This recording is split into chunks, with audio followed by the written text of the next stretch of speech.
Good evening, students. Today we shall discuss about mathematical form of first law of thermodynamics. यानी जो हमारा ये है फर्स्ट लॉ ऑफ थर्मोडायनेमिक्स है, उसी का मैथमेटिकल फॉर्म देखना, गणितीय रूप उसका क्या है देखिएगा। आई होप आपको इंग्लिश लैंग्वेज समझ में आ रही होगी। इसमें ये क्यू को हम कि जो हमारा हीट होता है उसको क्यू से रिप्रेजेंट करते हैं, और डेल्टा ये हमारा इंटरनल एनर्जी चेंज को रिप्रेजेंट कर रहा है, और डब्ल्यू हमारा वर्क है। यानी Q इज इक्वल टू, यानी जो हमारा किसी भी सिस्टम में जो हमारा जो हीट है Q, वो किसके इक्वस होगा, इंटरनल एनर्जी चेंज के और वर्क के इक्वस, यानी इन दोनों का समेसन Q होगा हमारा। ठीक है, ये आप दिमाग में रखिए। Q is equal to delta E plus W होता है। अब देखिएगा, इसको डेल्टा ई को हम इस तरफ एक्साइड कर लेते हैं, मैंने लिख दिया अलग से एक्साइड करने पर, जैसे जो बायो वाले होंगे उनको कम समझ में आ रहा होगा, बांटने वालों को। देखिएगा इधर मैं ले आया, उसको जब इधर ले आऊँगा तो हमारा होगा क्या, delta is equal to Q minus W हो जाएगा। देखिएगा, अब देखिएगा समझने वाली बात यहाँ पे है। जैसे ये हमारा कोई सिलेंडर है, गैस सिलेंडर है, और इसमें हमारी कोई n मोल ऑफ गैस भरी हुई है, और इधर पिस्टन P ऊपर पिस्टन लगा है। ये देखिए पिस्टन है यहाँ पे बना हुआ है।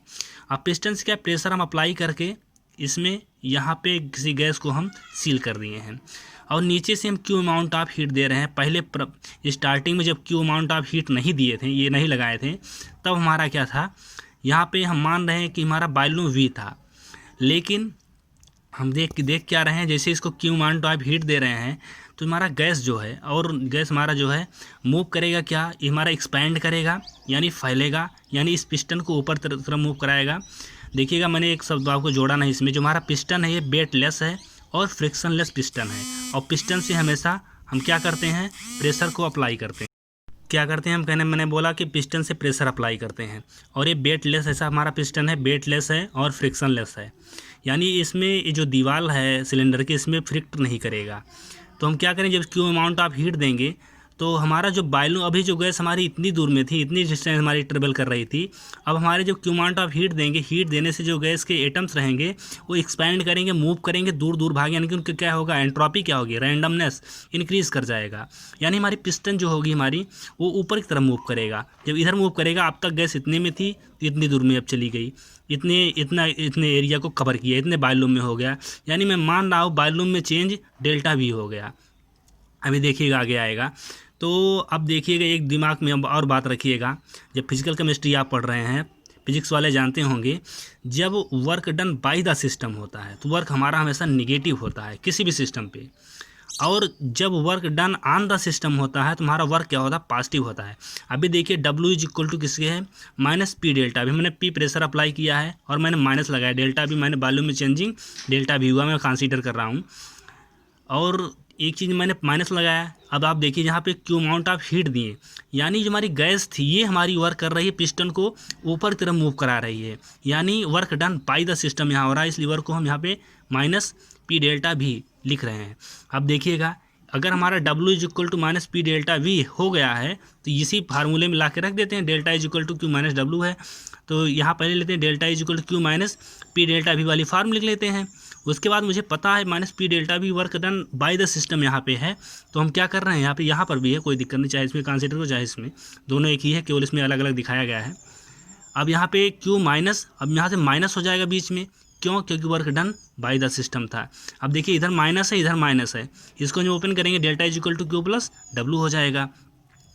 अब हम कह सकते हैं इंटरनल एनर्जी हमारा क्या है, कॉम्बिनेशन है हीट और वर्क का। इंटरनल एनर्जी चेंज जो हमारा है, इंटरनल एनर्जी चेंज किसका है, Q, यानी हीट और वर्क का क्या है, कंबाइन फार्म या समेसन है, ये कह सकते हैं।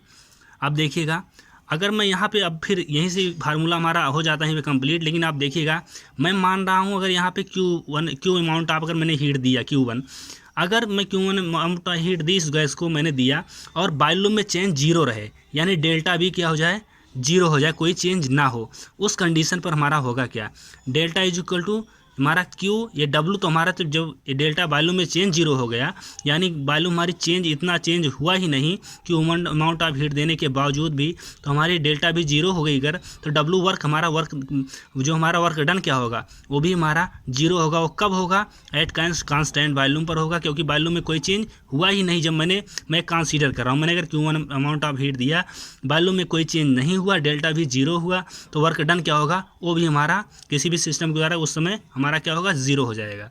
उस कंडीशन पर हमारा डेल्टा इज इक्वल टू किसके खो जाएगा, क्यू वी, यानी कांस्टेंट वॉल्यूम पर जो भी हमारा किसी भी सिस्टम की जो हमारी हीट होगी वो टोटल इंटरनल एनर्जी के इक्वल्स होगी। देखिए यहाँ पे लिखा है heat absorb by the system internal energy change, वो किसके बराबर होगा, हीट एब्जॉर्ब किसी सिस्टम में एब्जॉर्ब बाय द सिस्टम जो होगा वो इंटरनल एनर्जी चेंज के बराबर होगा।